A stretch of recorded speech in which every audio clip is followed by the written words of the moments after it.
नमस्कार। आप देख रहे हैं प्रथम पोस्ट और मैं हूं प्रवीण झा।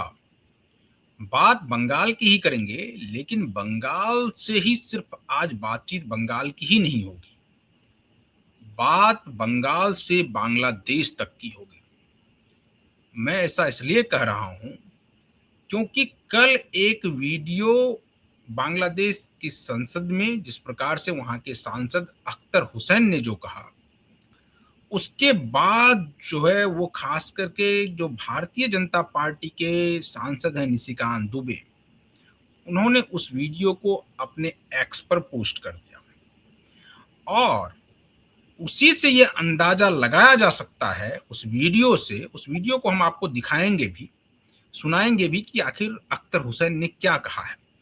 लेकिन जो लोग लगातार ये कह रहे थे कि बंगाल के चुनाव में घुसपैठ कोई मुद्दा है ही नहीं, कोई बांग्लादेशी बंगाल में नहीं है, ये सब जो एसआईआर हो रहे हैं ये सब सिर्फ बरगलाने के लिए है। लेकिन एक तो 91 लाख वोट कटे और दूसरा जिस प्रकार से बांग्लादेश के संसद में वहां के सांसद कह रहे हैं कि अगर बंगाल में भारतीय जनता पार्टी की जीत होती है तो बांग्लादेश में सैलाब आ जाएगा, इन शरणार्थियों का सैलाब आ जाएगा, ढाका में सैलाब आ जाएगा। ये सब जो आखिर क्या अब खास करके बांग्लादेश में भी ये लगने लगा है, वहां पर भी लोगों को ये पता चल चुका है कि बंगाल में भारतीय जनता पार्टी की सरकार आने जा रही है। क्योंकि जितने भी एग्जिट पोल आए हैं उस सभी एग्जिट पोल में एक दो को अगर छोड़ दें तो सभी में बीजेपी की जीत दिखाई जा रही है। अब इसी जीत को देखने के बाद ये जो एग्जिट पोल के आंकड़े हैं उसी को देखने के बाद बांग्लादेश में एक प्रकार से हाहाकार मच गया है। बांग्लादेश में खास करके वहां के सांसदों को अब लगने लगा है कि अगर भारतीय जनता पार्टी की सरकार बंगाल में बन जाती है तो जितने भी वहां पर घुसपैठिए हैं उन सभी को बांग्लादेश वापस भेज दिया जाएगा और अगर वो सभी बांग्लादेश वापस आ जाएंगे तो यहाँ पर बहुत बड़ा संकट पैदा हो जाएगा। इसी सब पर आज चर्चा करेंगे और इस चर्चा में हमारे साथ वरिष्ठ पत्रकार संजीव प्रियदर्शी जी जुड़े हुए हैं। संजीव जी, आपसे हम ये जानने की कोशिश करेंगे कि ये जो लगातार लोग कह रहे थे कि नहीं कोई घुसपैठ का कोई मुद्दा है ही नहीं, कोई बांग्लादेशी या दूसरे देश से आए हुए लोग नहीं है बंगाल में, लेकिन अभी जिस प्रकार से वहां के खुद बांग्लादेश के सांसद कह रहे हैं, आप उनके बयान को कैसे देखते हैं? लेकिन आपसे ये प्रतिक्रिया लें उससे पहले हम अपने दर्शकों को वो बयान सुना देते हैं, तब आपके पास आते हैं, क्योंकि वो बयान बहुत ही महत्वपूर्ण है और उस बयान को सुनना खास करके हमारे दर्शकों के लिए भी बहुत जरूरी है कि आखिर वो बोल क्या रहे हैं अख्तर हुसैन। রিজিওনে আঞ্চলিক একটা অবস্থায় পৃথিবীর এমন একটা স্থানে আমাদের অবস্থান যেখানে আমরা অনেকগুলো বাস্তবতার সঙ্গে আমরা জড়িয়ে আছি। এই বাংলাদেশে শরণার্থীদের ঢল নামানো হতে পারে সেই ধরনের চক্রান্ত আশেপাশে চলছে। মাননীয় স্পিকার, বিভিন্ন জায়গায় রোহিঙ্গারা অলরেডি চলে এসেছে, আবার আমাদের প্রতিবেশী দেশ থেকে আবার যে মুসলমানদেরকে বের করে দিয়ে আমাদের দেশে শরণার্থী হিসেবে ঢল নামানো হবে না তার কোনো গ্যারান্টি নেই মাননীয় স্পিকার। এই কারণে আমরা এই বাংলাদেশের যারা মানুষেরা আছি আমাদেরকে একতাবদ্ধ থাকতে হবে। আমরা সেই ৭১-এ ২৪-এ প্রত্যেকটা সময় জাতিগতভাবে আমরা যেমন একত্রিত হতে পেরেছিলাম তেমনি ভাবে এই বাংলাদেশের স্বাধীনতা সার্বভৌমত্বের উপরে বাংলাদেশের জনগণের উপরে যদি কোনো ধরনের পরাধীনতা চাপিয়ে দেওয়ার চেষ্টা করা হয় সেই সময়টা তো আমাদেরকে ঐক্যবদ্ধ থেকে বাংলাদেশের জন্য কাজ করতে হবে মাননীয় স্পিকার। तो आपने सुना संजीव जी कि ये जिस प्रकार से कह रहे हैं कि अगर भारतीय जनता पार्टी की सरकार बंगाल में बनती है तो यहाँ यानी कि बांग्लादेश में सैलाब आ जाएगा। आप इस बयान को कैसे देखते हैं? नमस्कार प्रवीण जी और आपके दर्शकों को भी नमस्कार मेरा। निश्चित रूप से ये जो एनसीपी का सांसद है ये कह रहा है कि अगर बीजेपी की सरकार पश्चिम बंगाल में बन गई तो बांग्लादेश में शरणार्थियों का सैलाब आए। शरणार्थी नहीं, वो जो बांग्लादेशी घुसपैठिए हैं वो घर वापसी करेंगे। इसका मतलब आप सोचिए कि पश्चिम बंगाल की डेमोग्राफी को बदला गया है, और ये जो सांसद जिस पार्टी का है उस पर भी हमें गौर करने की जरूरत। ये नेशनल सिटीजन पार्टी बिल्कुल। एनसीपी का है, और एनसीपी जमात की अलायंस पार्टनर है, और वहां हिंसा भड़काने में और शेख हसीना की पार्टी को सत्ता से बाहर करने में ये छात्र जोड़ जो था, जिसमें हादी था, ये नाहिद इस्लाम था, नाहिद इस्लाम की पार्टी का ये सांसद है, और ये लोग फंडामेंटलिस्ट हैं, यानी कट्टर इस्लामिस्ट हैं। और इनका ग्रेटर बांग्लादेश बनाने का एक सपना है, ग्रेटर बांग्लादेश जिसमें पश्चिम बंगाल पूरा आता है, उड़ीसा, बिहार, असम, नॉर्थ ईस्ट के इलाके आते हैं, और इसी ख्वाब में ये जीते हैं और मरते हैं। लेकिन आप देखिए कि इसने जो बयान दिया है, ये जो जिहादी है एनसीपी सांसद, ये कह रहा है कि बड़ा शरणार्थी संकट है, अख्तर हुसैन। तो ये क्यों आए? इसका मतलब जो 71 से लेकर 2026 तक, और कहिए तो जब पाकिस्तान ने वहां ऑपरेशन सर्च लाइट शुरू किया था तत्कालीन पूर्वी पाकिस्तान में, और 30 लाख लोगों की हत्या की थी, इसके अलावा लाखों महिलाओं का बलात्कार किया था पाकिस्तानी सेना के जवानों ने, और टिक्का खान जिसको बूचड़ ऑफ बंगाल कहा जाता, सोचिए ये कट्टरता कैसी है कि पाकिस्तानी मुसलमानों ने काले और नाटे बंगाली मुसलमानों को मारा, रेप किया। फिर ये अल बदर और रजाकार बनकर इन बंगाली, ये जो आज जमात है, यहाँ जमात है बांग्लादेश, ये इन्होंने अपने ही बंगाली भाइयों पर टॉर्चर किया पाकिस्तान का गुर्गा बनकर। ये रजाकार और अल बदर इनका संगठन, और अब इनके पेट में ये दर्द हो रहा है कि बीजेपी की सरकार बन जाएगी। अरे बीजेपी की सरकार तो पूरा भारत चला रही है। तुम पश्चिम बंगाल कर रहे हो। पश्चिम बंगाल सरकार की अगर संवैधानिक स्थिति को देखे तो कभी भी केंद्र सरकार, अगर मैं यही कह रहा हूं कि अगर इंदिरा गांधी जैसी प्राइम मिनिस्टर होती तो ममता बनर्जी और उसके गुंडे 1 घंटे में काली घाट पे गंगा स्नान करते नजर आए। 1 घंटे में इंदिरा गांधी जैसी प्राइम मिनिस्टर होती तो ये उत्पाद जो आज ये 15 साल 16 साल से टीएमसी और उससे पहले ये सीपीएम का चला, ये कदापि नहीं था।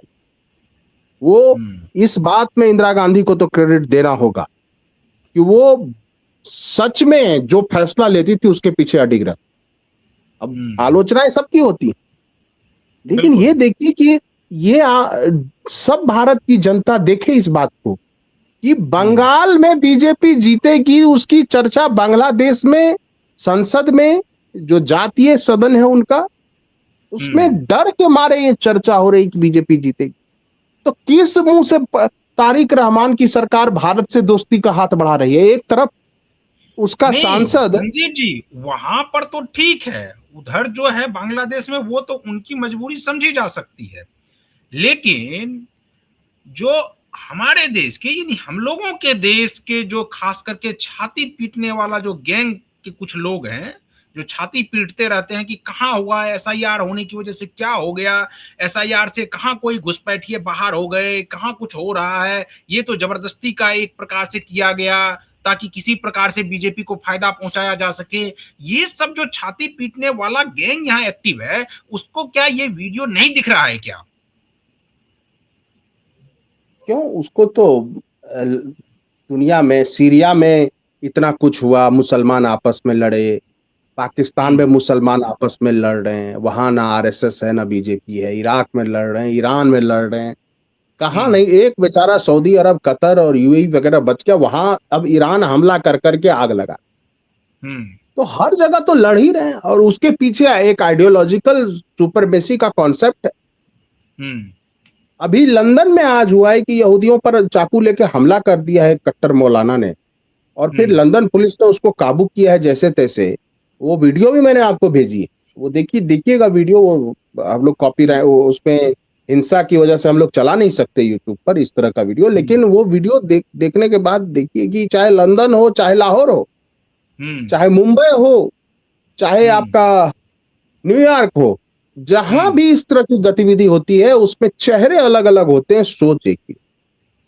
तो वो हम्म। सोच उस अख्तर की भी है जो बांग्लादेशी सांसद है, हम्म। बीजेपी आ जाएगी। भाई तुम्हारे बांग्लादेश, एक तो तुम्हारा मुल्क आजाद करके हमने दे दिया, हमारे 2-3 हजार सैनिकों ने शहादत की दी, इसके बिल्कुल। बावजूद बांग्लादेश में तो हिंदुओं पर जो हुआ सबने देखा, दीपू दास जी को कैसे जला दिया जिंदा, वो गुहार लगाता रहा, और उसने हम्म। किसी धर्म के बारे में कुछ भी अपमानजनक टिप्पणी नहीं की। तो ये आप देखिए कि अभी हाकिम पूरा बॉर्डर गवाह है, और उसमें उस विंग के भी मीडिया समूह जाके गए हैं, कवर किया है इस हम्म। एसआईआर के दौरान कि कैसे जो बांग्लादेशी भाग रहे हैं, प्रवीण जी वो खुद बता हम्म। रहे हैं कि उन्होंने 3 बार वोट किया, उसके बाप ने 3 बार वोट, उसकी बिल्कुल। मां ने 3 बार वोट किया पश्चिम बंगाल में। ये क्या है, लोकतंत्र का के नाम पे ये माखौल चल रहा है।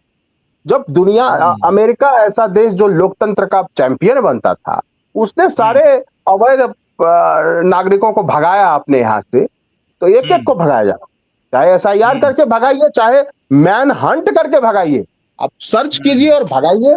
और जो सीए के तहत जो शरणार्थी वहां से आए हैं, जो पीड़ित हैं, जब बांग्लादेश तुम्हें बिल्कुल। अलग देश दे दिया और हम्म। तुम लोग ग्रेटर बांग्लादेश बनाने का ख्वाब देखते, तो जाओ बनाओ, उसी सेना में शामिल हो, लड़ो आके सामने से। ये पीठ पीछे क्या चाकू भोंक रहे हो, आबादी बढ़ा रहे हो, डेमोग्राफी पैदा बढ़ा रहे हो। और एक बात कहते, बीजेपी सरकार में इन एलिमेंट्स का डेवलपमेंट नहीं हुआ। अरे भाई कांग्रेस सरकार में कौन सा आपका डेवलपमेंट हो गया था?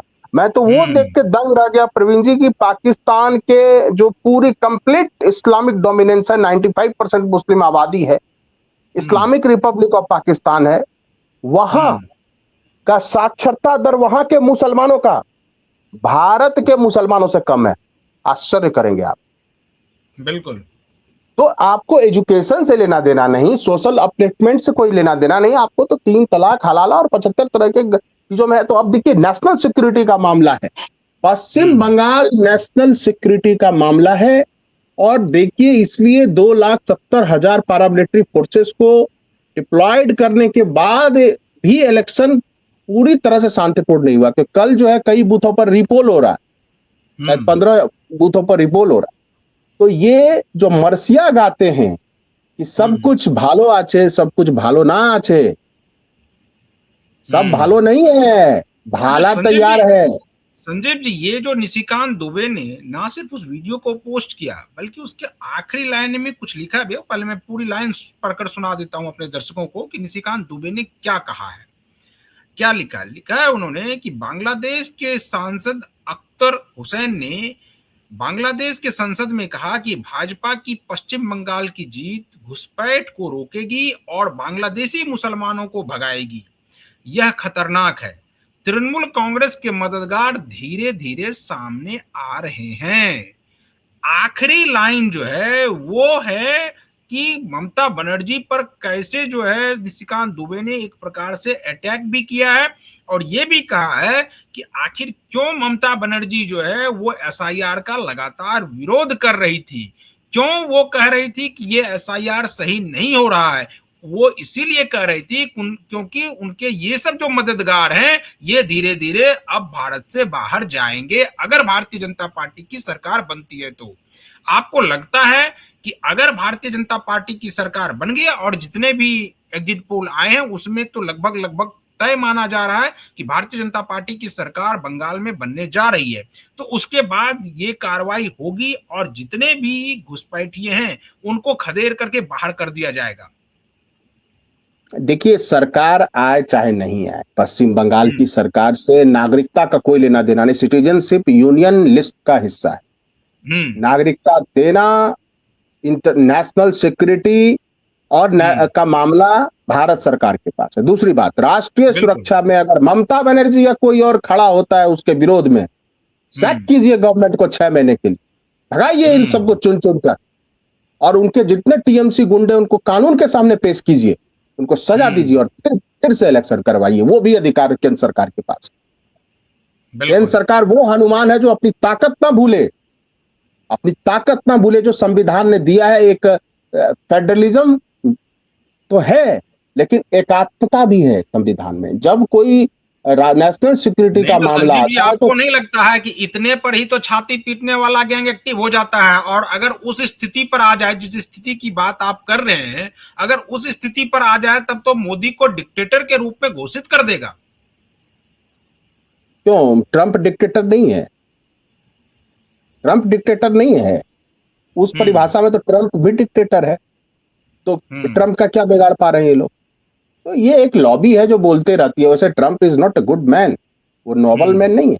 लेकिन अगर आपको नेशनल सिक्योरिटी को सुनिश्चित करने के लिए बहुत सारे आरोप भी झेलने पड़ते हैं, तो वो फिफ्थ जनरेशन वॉरफेयर का हिस्सा है। उसका काउंटर नैरेटिव है। ये भी तो फिफ्थ जनरेशन वॉरफेयर का ही हिस्सा है ना, कि आपने बांग्लादेशी सांसद का एक वीडियो दिखाया, हमने भी दिखाया। और देखिए, और वहां आप देखिए ग्रेटर बांग्लादेश का जो कॉन्सेप्ट है प्रवीण जी, वो बहुत ही चिंता की बात है। उसका एक कॉन्सेप्ट है सल्तनत बांग्ला। और इस सल्तनत बांग्ला में बिहार है, पश्चिम बंगाल है, पूरा नॉर्थ ईस्ट है, झारखंड है, उड़ीसा है, म्यांमार का रखाइन प्रांत जो अराकान का हिस्सा है, और इसमें आयसाय और तुर्की और इसमें चाइना का भी पूरा पूरा हाथ है। चाइना भी चाहता है जो चिकन नेक है या सिलीगुड़ी कॉरिडोर है, उसको काटा जाए। और इसमें इसके जो आर्म्स हैं, जो कहते हैं ना, ये जितने जिहादी एलिमेंट्स हैं, उसका एक तो विचारधारा फैलाने वाले लोग होते हैं, दूसरा हमला करने वाले लोग होते हैं, और तीसरा उसको सिविल सोसाइटी में रह के डिफेंड करने वाले लोग होते हैं। आप समझिए, बिल्कुल। एक कत्ल करेगा, दूसरा उस पर पर्दा डालेगा, और तीसरा जो है घूम घूम के प्रेरित करेगा। जैसे आप देखिए जमात इस्लामी, जो ये भी शेख हसीना ने एक बार प्रतिबंध भी लगाया था, ये हिजबुल तहरीर है, जमातुल मुजाहिदीन बांग्लादेश जेएमबी है, और नियो जेएमबी, ये भी एक ग्रुप, ये सब एक्टिव है। आप देखिए, जो मैं ये कहना चाह रहा हूं, उस नेटवर्क को समझने की जरूरत है कि बांग्लादेश से कोई घुसपैठिया आता है, उसमें अगर ममता बनर्जी जिम्मेदार है, तो केंद्र सरकार की भी आलोचना होनी चाहिए। बॉर्डर आपके हाथ में है, ठीक है, कहीं फेंसिंग नहीं हो रही है, आप टेम्पोररी फेंसिंग लगा सकते हैं, जरूरी नहीं है। उसमें क्या कर लेगी सरकार? राज्य सरकार क्या कर लेगी? ये क्या है, राज्य सरकार ये कर रही है, हाई कोर्ट में वो जाती है ममता बनर्जी की सरकार। आपके पास सुप्रीम कोर्ट नहीं है क्या? सुप्रीम कोर्ट हाई कोर्ट से बड़ा है, एक बात। दूसरी बात, देखिए हाल में ही एक अधिकारी पकड़ा गया पैरामिलिट्री फोर्स का, जिसका मूलतः वो केरल का रहने वाला था, और उसके पास से कितना धन और सोना बरामद हुआ है केवल कोई भी सर्च करके, और वो इन्हीं सब इलाकों में तैनात रहते हैं। तो उसमें कुछ पैरामिलिट्री फोर्सेस के अधिकारियों की भी भागीदारी, उनको भी कुछ शेयर मिलता है। बता रहा हूं, वहां से जो लोग चलते हैं, यहाँ आते हैं, 15 दिन में उनका पासपोर्ट, वीजा, आधार कार्ड, पैन कार्ड सब बन जाता है। और ये नेटवर्क कौन काम करता है? ये भ्रष्ट करने की जिम्मेदारी केंद्र सरकार की, केंद्र सरकार की है जिम्मेदारी। और अगर उसमें कोई पार्टी शामिल है, उस पार्टी के नेता शामिल हैं, उसको घसीट के लाइए, उसके लिए एक ट्राइब्यूनल बनाइए और घसीट के सजा दीजिए। 2-4 को सजा दीजिएगा, सारे ये सब भाग जाएंगे चूहों की तरह। ये सब चूहे हैं, इन चूहों को सही तरीके से दंडित करने की जरूरत है। आप देखिए, पिछला जो 21 का चुनाव हुआ था और 26 का चुनाव हुआ था, ये टीएमसी के चूहे भागे कहां? ये टीएमसी के चूहे भाग क्यों गए? इस बार 2-4 डंडे पड़े नहीं, सारी अकड़ हेकड़ी निकल गई। तो सत्ता का आप इस्तेमाल करिएगा तो उसका प्रभाव भी रहेगा। ये जो अभिषेक बनर्जी अगर कह रहा है कि अभिषेक बनर्जी ने कहा डायमंड हार्बर में कि 4 तारीख को आओ, हम तुमसे मुकाबला करेंगे, उसकी क्या हिम्मत है? उठाओ उसको। केंद्र सरकार को धमकी नेशनल सिक्योरिटी में दे रहा, उठाओ, 24 घंटे की खातिरदारी करो। 24 घंटे बाद कोर्ट में से उसको अगर बेल भी मिलती है ना, 25वें घंटे वो उसकी बोली बदल जाएगी। और मैं कहता हूं, इंदिरा गांधी रहती तो बोली बदल देती। इंदिरा गांधी रहती तो बोली बदल देती। नहीं, इसी सब बयान को, आपको लगता है संजीव जी कि इसी सब बयान को ध्यान में रखकर चुनाव आयोग ने यह फैसला किया है कि कोई मतगणना में कोई भी राज्यकर्मी शामिल नहीं होगा?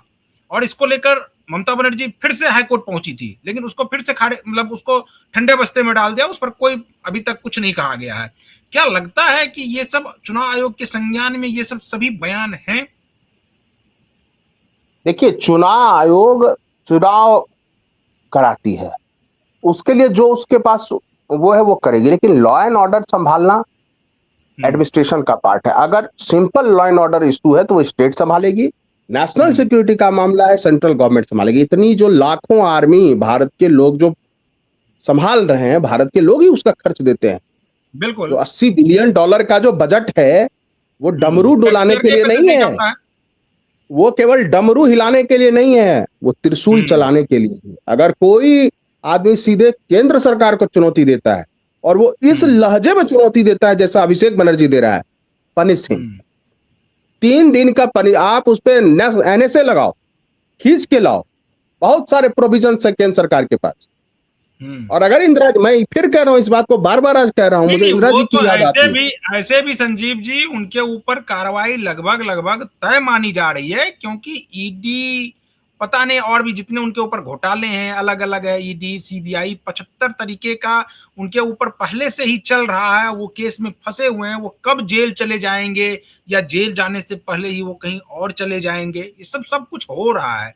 तो क्या लगता है कि आने वाले समय में जब भारतीय जनता पार्टी की वहां पर सरकार बनेगी तो ना सिर्फ ये घुसपैठिए भागेंगे या उनको भगाए जाएंगे, बल्कि उनको जो संरक्षण देने वाले लोग हैं उनके ऊपर भी कार्रवाई होगी?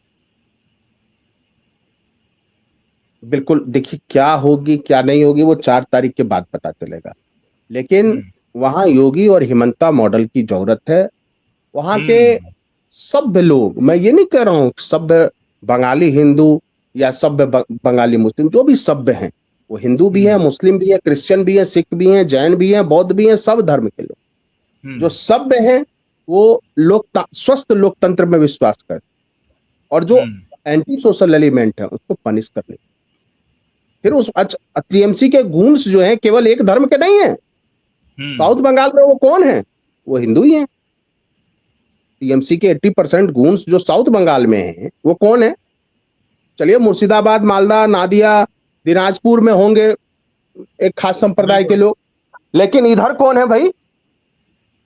तो कानून के नजर में धर्म के आधार पे कार्रवाई नहीं होनी चाहिए। कानून के नजर में सब जो अपराधी है उसको सजा दीजिए। कोई नेशनल सिक्योरिटी का थ्रेट है उसके साथ कतई कोई नरमी नहीं बरती जानी चाहिए। हम दूसरा कश्मीर नहीं पैदा होने दे सकते अपने उस ईस्टर्न बॉर्डर पे जहां पे सिलीगुड़ी कॉरिडोर है। वो हमारे नेशनल सिक्योरिटी का मामला है, क्योंकि 20-30 किलोमीटर दूर लाल मोरीहाट है जहां यूनुस के दौर में चाइना की पूरी आर्मी और एयरफोर्स विजिट करके गई। और एक बार अगर चाइना वहां पेनिट्रेट कर गया तो आईएसआई भी आ जाए। तो ये गौर करने की जरूरत है। और बांग्लादेश सरकार को भी ये एक बार एक डिमार्शेस सौंपने की जरूरत है कि अगर आपका कोई शरणार्थी है, हम आपको तेल देते हैं, गैस देते हैं, आटा देते हैं, सब कुछ देते हैं, हर कुछ आपको मदद कर रहे हैं। हमारा कोई इरादा बांग्लादेश पे कंट्रोल करने का नहीं है या लड़ाई लड़ने का नहीं। लेकिन अगर आपका सांसद संसद भवन में खड़े होकर ये कहता है कि आएगा तो बीजेपी आएगी, तो भाई बीजेपी आएगी या नहीं आएगी वो भारत का इंटरनल मामला है, वो बांग्लादेश में क्यों डिस्कस हो रहा है? या मान लो टीएमसी आएगी तो बांग्लादेश को उससे क्या लेना देना है? बांग्लादेश का टीएमसी से कोई लेना देना नहीं है, भारत सरकार से लेना देना है। तो सबको देखिए हुआ क्या है कि इतनी ज्यादा इधर से मैं देख रहा हूं 2 सालों से इतनी ज्यादा नरमी बरती गई है विदेश नीति के फ्रंट पर कि नेपाल एयरलाइंस भी भारत के जम्मू कश्मीर को पाकिस्तान में दिखा देता है। ये कोई विदेश नीति है? विदेश नीति देखिए 2 तरफ विदेश नीति में क्या होता है। विदेश नीति का एक होता है हार्ड पावर, एक होता है सॉफ्ट पावर। फर्स्ट आप सॉफ्ट पावर दिखाते हो, यानी आप अपना ट्रेड दिखाते हो, फॉरेन एक्सचेंज रिजर्व दिखाते हो, कल्चर दिखाते हो, सब कुछ दिखाते हो, साइंस दिखाते हो, टेक्नोलॉजी दिखाते हो। लेकिन हार्ड पावर होता है आपकी आर्मी, एयरफोर्स, आपकी सुपीरियर टेक्नोलॉजी, वो भी आपको दिखाना पड़ता है। चलिए संजीव जी, तो आज हम लोग इस डिबेट को यहीं पर खत्म करते हैं। तो जो दर्शक अभी तक हमारे साथ बने हुए हैं इस वीडियो को फटाफट शेयर कर दिए। अगर आप इस वीडियो को यूट्यूब चैनल के जरिए देख रहे हैं तो चैनल को सब्सक्राइब कर लीजिए और वीडियो को वहां से शेयर कर दीजिए। कमेंट भी जरूर कीजिए कि आपको ये डिबेट कैसा लगा। इसके अलावा अगर आप फेसबुक और इंस्टाग्राम के जरिए इस वीडियो को देख रहे हैं तो पेज को फॉलो कर लीजिए, वहां से भी वीडियो शेयर कर सकते हैं और कमेंट भी करते रहिए। बाकी तमाम खबरों के लिए आप बने रहिए प्रथम पोस्ट पर। मुझे दीजिए अनुमति, नमस्कार।